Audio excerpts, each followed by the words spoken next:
So ఇవన్నీ ఏంటంటే basically okay, నేను ఆ టైంలో నాకు ఏం అర్థం కాలేదు, కప్ చేయించుకున్నా ఎందుకన్నానో నాకు తెలియదు, ఎందుకు అట్లా మాట్లాడినో నాకు తెలియదు, ఆ టైంలో అలా హైలో మాట్లాడినా ఐ సెడ్ సారీ ఆల్సో. ఈరోజు మోకాళ్ళ మీద కూర్చునేది మీరు చూస్తున్నారు, అదే ఆర్గానిక్ మామ హైబ్రిడ్ అల్లుడు సినిమా అప్పుడు కూడా ఇదే సోయల్ గాడు మోకాళ్ళ మీద కూర్చొని అడుక్కుంటున్నాడు ఒక మాట అన్న. ఇది పెద్ద సినిమా కానీ ఇందులో ఒక చిన్న ఒక సీరియల్ నుంచి వచ్చినాడు ఒక చిన్న హీరోగాడు ఇందులో యాక్ట్ చేయడం వల్ల ఈ చిన్న సినిమా అయింది, లేకుంటే ఇది పెద్ద సినిమా అన్న నాది నేనే ఒప్పుకున్నా ఈ విషయం. మోకాళ్ళ మీద అదే ప్రసాద్ ల్యాబ్లో అడుక్కున్నా నేను, కావాలంటే ఇప్పటికి కూడా వీడియో ఉంటుంది, అది ఎవరు చూడరు. ప్లస్ తర్వాత మళ్ళా మొన్న అమర్దీప్ది లైక్ ఫ్యామిలీ మీద ఇది చేస్తూ ఉంటే అది చూసి నేను బాధపడ్డా. ఎందుకంటే అమర్దీప్ ఒక్కడున్నప్పుడు ఓకే కార్ని కొట్టిర్రు ఏదో ఇదైపోయారు అని అంటే అది వేరు, కానీ ఫ్యామిలీని నువ్వు ఇప్పటికి కూడా చూపిస్తా వీడియో, నీకు కావాలంటే నేను ప్లే చేస్తా నీ దాంట్లో, ఇప్పుడు నేను మీ ఐ డ్రీమ్లో ఇప్పుడు ప్లే చేస్తా. బూతులు వాళ్ళ అమ్మని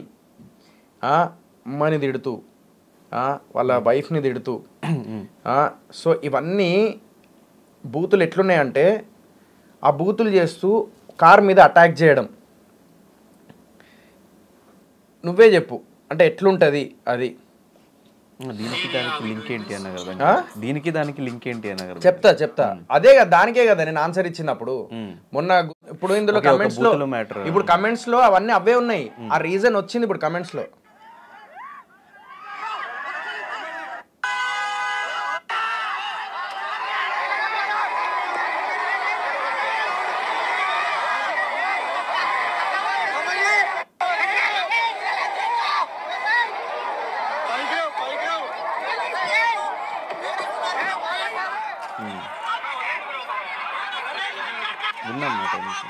బూతులు వింటున్నావా?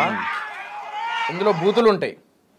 సో ఒక అమ్మని ఒక అక్కని తిట్టినట్టు బూతులు ఉన్నాయి, అటాక్ చేస్తున్నారు, అద్దాలు వాళ్ళకి కొడుతుర్రు, ఆ అద్దం పగిలిపోయినా కూడా మీద ఏదో ఇసిరేసిర్రు.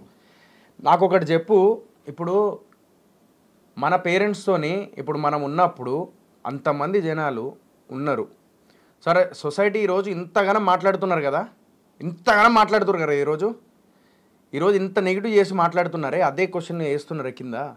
మరి అదే వాళ్ళు అక్కడ అంతమంది ఒక ఆడపిల్లల లోపల ఉన్నప్పుడు అటాక్ చేస్తుంటే నువ్వు లోపల ఉన్నప్పుడు నువ్వు అమర్కి అండ్ ప్రశాంత్కి జరిగిన యుద్ధం అది. అమరు ప్రశాంత్ని ఏదో అన్నాడు అది అని చెప్పేసి అయిపోయింది. నువ్వు బయటకు వచ్చి ఒక్కడున్నప్పుడు నువ్వు ఆ క్వశ్చన్ అడుగు, ఒక్కడున్నప్పుడు నువ్వు చెప్పు, నువ్వు గట్టిగా మాట్లాడండి అందరూ, అది వేరు.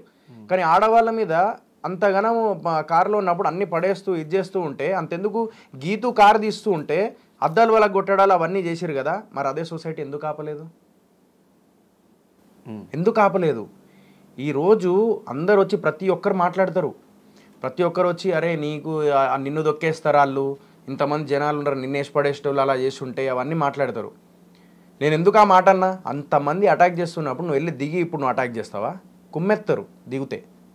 అందుకే నేను కారు వెనక గేర్ ముందర గేర్ వచ్చి వెళ్ళిపోయేటోండి అని అన్నా. ఎందుకు? నా ఫ్యామిలీని నేను కాపాడుకోవడానికి.